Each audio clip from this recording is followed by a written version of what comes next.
Okay, so here is that graph. Notice the graph that you're shown here is just quadrant 1. That's all I really need. We figured out that the x-intercept is 3. So on the x-axis, the one that goes left to right, got to put a dot at 3. Y-intercept is 4. So on the y-axis, I'm going to put a dot at 4. I connect my points, and there's the graph of my equation. Done.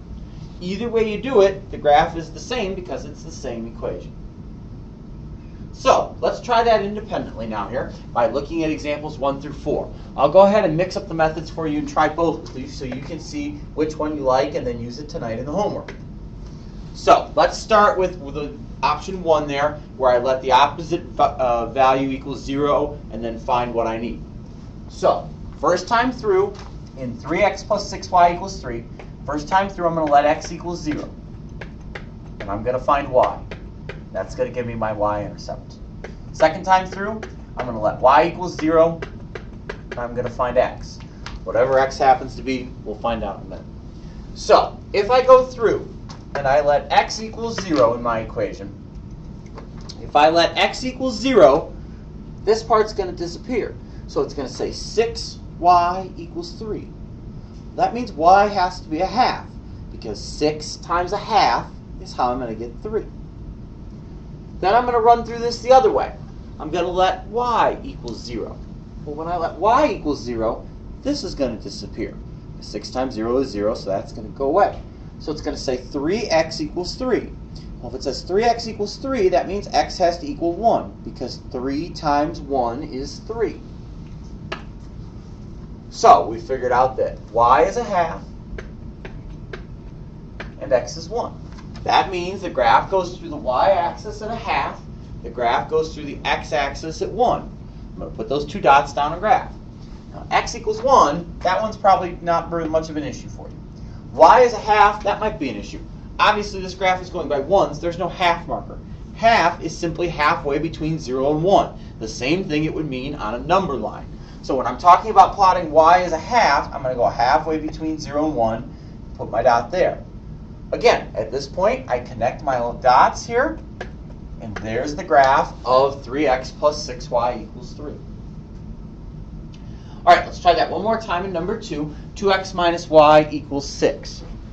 So again, when I want to find the y-intercept, I let x equal 0. When I let x equal 0, I'm going to find a y value that works.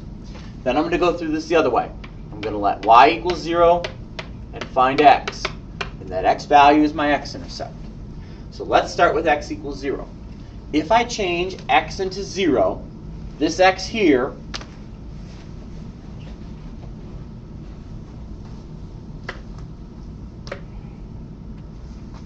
into 0, that's going to go away. So it's going to say negative y equals 6, or the opposite of y equals 6. Well, I don't want negative y, I want positive y. So as we saw the other day, when I want to change the signs, I just run across and change all the signs. So if negative y is positive 6, then positive y has to be negative 6. Then I'm going to go through this the other way, and I'm going to let y equal 0. Well, if I let y equal 0, the y part's going to disappear, and it's going to say 2x equals 6. Well, if 2x equals 6, that means x has to equal 3, because 2 times 3 is 6. Well, that's the numbers I need. We figured out that y here is going to be negative 6. We figured out that x is going to be 3. So that's what I plot. I go to my x-axis and put a dot at 3. I go to my y-axis, the one that goes up down, and put a dot at negative 6. I connect my points, and there's the graph of 2x minus y equals 6. All right, so that's option 1 for you represented. You can use option 1 in every single problem tonight, and you'll be just fine. Now, in number 3 and number 4, we're going to go ahead and look at using the other option. All right, remember, what's predicated in option 2 is that it absolutely positively has to be in standard form. Standard form says there's a number in front of x, and then something in front of y, and then the equal sign in the number.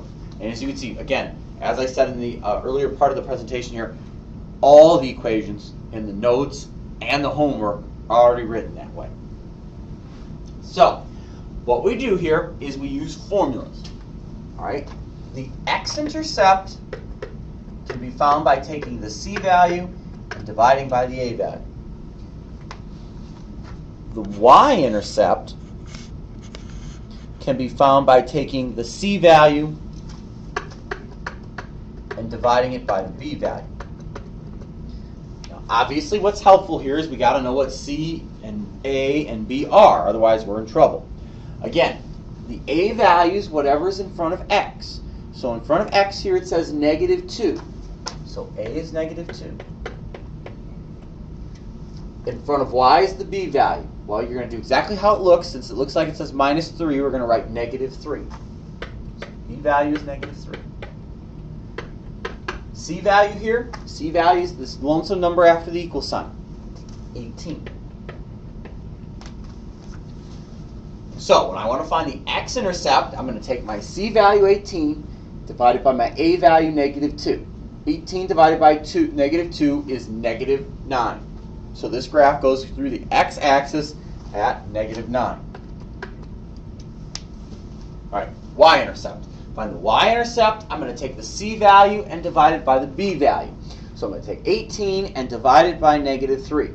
When I take 18 and divide it by -3, I get -6. So the y-intercept here is -6. I've got my 2 points, and again, I'm connecting my points here. There's the graph of -2x minus 3y equals 18. All right, let's try this one more time with number 4. In number 4, again, it's written in form. That's important. X thing first, then the y thing, then the equal sign, and the number. Form says ax plus by equals c, exactly what you saw in the beginning of the notes. The a number is what's in front of x, 2. The b number is what's in front of y, 3. The c value is what's after the equal sign, 4. All right, so the x-intercept, as we wrote over there on the left side, is the c value divided by the a value. 4 divided by 2. If I take 4 and divide it by 2, the result is 2. So the graph crosses over the x-axis at 2. All right, y-intercept. Y-intercept is the c value divided by the b value. So 4 divided by 3. But when I take 4 and divide it by 3, you might be looking at that with a curious eye because that's not an integer. You're right, 4 divided by 3 is not a whole number, it's not an integer. 4 divided by 3 is 1.3 repeating. All right, well that means that dot's going to go at the point that's equivalent to 1.3 repeating on the y-axis number line. Well, 1.3 repeating is between 1 and 2, but not quite halfway, because realize halfway between 1 and 2 would be 1.5.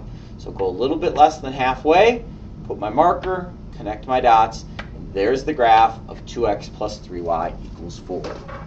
Notice, as I mentioned in the introduction here, every single problem here is graphed with an x and the y-intercept, and that's it in this method.